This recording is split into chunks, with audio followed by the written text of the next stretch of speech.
अस्सलामुअलैकुम एवरीवन, क्या हाल है। उम्मीद करता हूँ आप सब खैरियत से होंगे। आज की ये वीडियो टर्की बर्ड्स में पाई जाने वाली एक बीमारी जिसका नाम फाउल पॉक्स है उसके ऊपर होगा।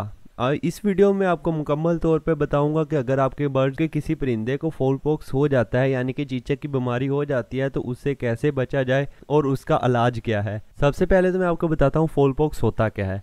अगर किसी परिंदे के मुंह के ऊपर दाने वगैरह निकल आए तो उसे फाउल पॉक्स बोलते हैं। फाउल पॉक्स में परिंदे के मुंह के ऊपर दाने निकल आते हैं। अगर इसकी शिद्दत ज़्यादा हो जाए तो उनकी आंखें भी बंद हो जाती हैं और मुंह के अंदर भी दाने निकल आते हैं, जिसकी वजह से ना ही वो देख सकते हैं और कुछ खा पी नहीं सकते और आखिरकार परिंदा मर जाता है।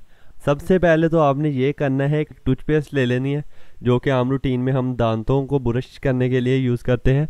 उसमें आपने कोशिश करनी है कि कोलगेट हर्बल यूज़ की जाए तो बेहतर है। अगर ये ना अवेलेबल हो तो कोई भी जो टूथपेस्ट आप यूज़ करते हैं वो यूज़ कर सकते। जिस परिंदे के मुंह पे फाउल पॉक्स हो चुका है, दाने निकल आए हैं, आराम आराम से उसके मुंह के ऊपर टूथपेस्ट लगा देनी है। एक बात का ख्याल रहे कि टूथपेस्ट उसकी आंखों के ऊपर और मुंह के अंदर नहीं जानी चाहिए। बरूनी हिस्से में जो भी दाने हैं उनके ऊपर हम टूथपेस्ट लगा देंगे। ये टूथपेस्ट एक दिन लगानी है, उसके 24 घंटे बाद दोबारा उसके ऊपर लगा देनी है। ये तो हो गया बरूनी इलाज कि हम जिस परिंदे को फाउल पॉक्स हो जाता है बरूनी इलाज हम उसका टूथपेस्ट से करेंगे।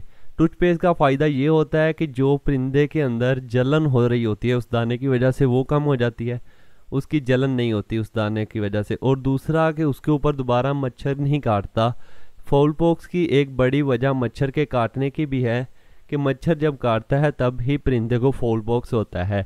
अगर परिंदों को मच्छर से बचाया जाए तो इनको अंदर फाउल पॉक्स की शरह बहुत कम हो जाएगी। अब इसकी मेडिसिन बताता हूँ कि अगर आपके परिंदे को कोई फाउल पॉक्स हो जाता है तो उसमें आप कौन सी मेडिसिन यूज़ करेंगे। सबसे पहली जो है, जो सबसे मौसर और सबसे ज़्यादा रिकमेंड करूँगा मैं, वो थूजा है। थूजा की पावर 30। ये एक होम्योपैथिक मेडिसिन है जिसके कोई साइड इफ़ेक्ट वगैरह नहीं होते। आप परिंदों को ये यूज़ करवाएं, इंशाल्लाह 5 से 6 दिन के अंदर अंदर ही जो भी दाने निकले हुए हैं वो ख़त्म हो जाएंगे।